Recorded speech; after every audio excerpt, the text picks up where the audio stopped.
Batman vs. Robin is a continuation of what the story started in Son of Batman, with his storyline with his mother Talia, and now Bruce trying to rehabilitate Damian from what he learned from the League of Shadows and trying to make him into a respectable human being. Shut up, damn you, or I'll tear your heart out.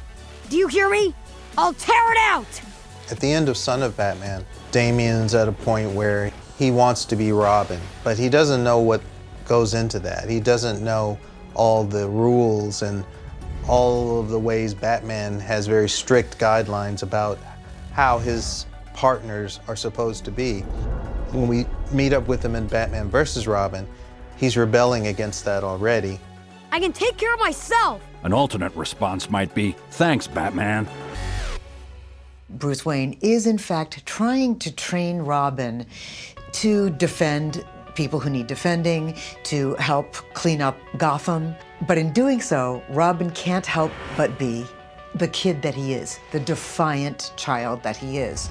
Trust has to be earned, Damian. That works both ways.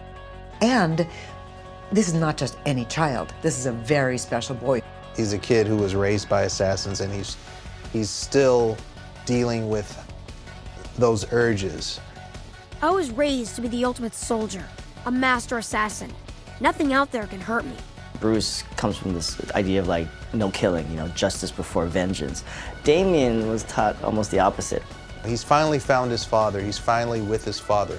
But his father has ideas that are totally opposed to what he was raised with.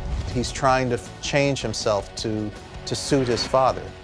Because under it all, he wants his father's love. Maybe biological ties aren't enough to make a man a father. There's all these different levels of conflict and trying to find each other, and anger and bitterness, and you're not really my father. A biological accident doesn't make you my father, and it sure as hell doesn't make me your son. In Robin trying to find his own way, he has to fight with his father. We will definitely live up to the title Batman vs. Robin, because there will be a confrontation between Batman and Robin, and it's a very spectacular fight. Batman versus Robin, they fight. I think, we do some of the best fight choreography I've ever done. Our fans who like physical action will be very pleased with this movie.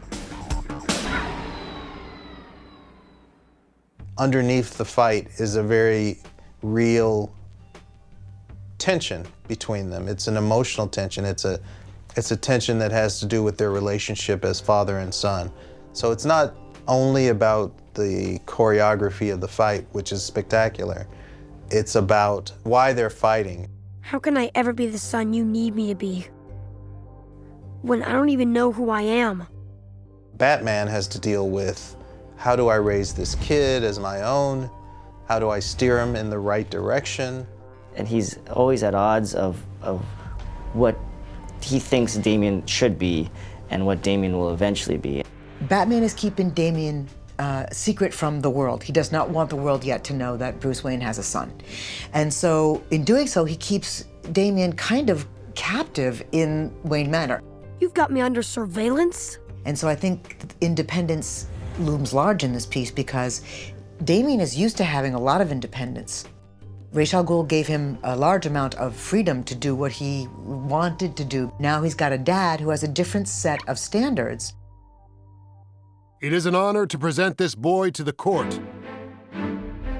When Robin is offered an option for another way of life with another group of people called the Court of Owls, he's tempted. The Court of Owls is a very secretive society of the elite of Gotham. They've been the hidden society that's been running Gotham, enhancing it by creating wealth, or they've been controlling it by letting crime happen. A great destiny awaits you, and I know you will willingly embrace it. Damian has a propensity towards the dark side because of the fact that he came from the League of Shadows. And so the Court of Owls is kind of a natural progression for him. They sense Robin's aggressiveness and need for power and the tensions within Robin, the fact that he isn't a Robin who follows the rules.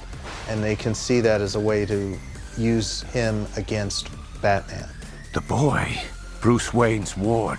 And then you have a character like Talon. What they did for me, I want to do for you. Talon is basically going to try to pull Robin into the Court of Owls. It's the temptation, it's the devil coming in and saying, no, we'll let you do anything you want. No lines, no limits, no rules. We took our design cues from the original comic series by Greg Capullo and Scott Snyder. And you know, the story isn't an adaptation of it. We're just using some of the events from the comic to kind of, you know, take cues from for our movie. It's got a very kind of Stanley Kubrick feel when we get into the Court of Owls, and I really wanted to play with the fact that these guys are just creepy, like they're faceless because they're all wearing these owl masks. Even their technology, I tried to make it feel more Jules Verne steampunk feel because, you know, they've been around for, you know, centuries, and I wanted to make sure there's a clear delineation between Wayne Tech and the Court of Owls. This will be 317, take 4, ABC. Grandmaster says, this is the blood-soaked area. You've killed everybody around you. Grandmaster says, what have you done?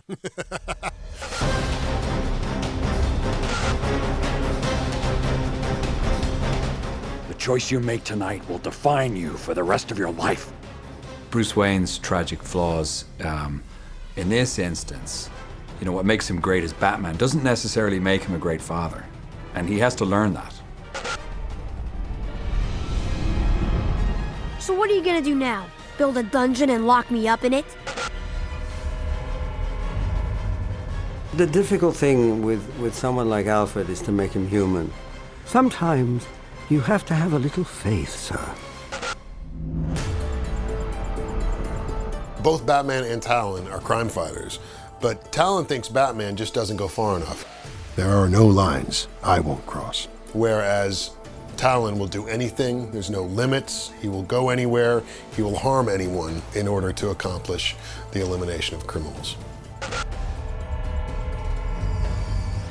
The Grand Master of the Court of Owls.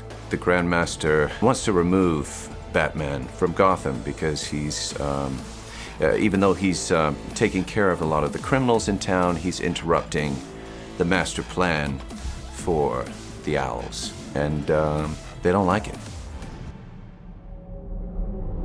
There's a very, very scary character at the very beginning of it called the Doll Maker.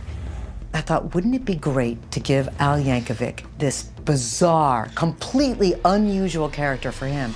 I am the Doll Maker. And he came in and he just chewed up the scenery with it. He was so good. Protect me, children, as I've protected you. And Weird Al Yankovic, come on.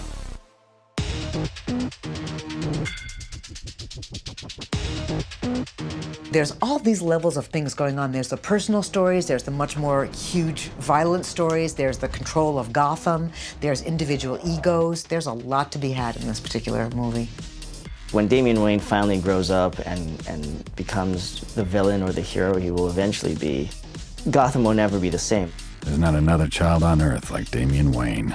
He's going to go through a journey through Batman versus Robin, where we don't know if he's going to come out all right at the end. He's going to do some things that will test his relationship with Batman.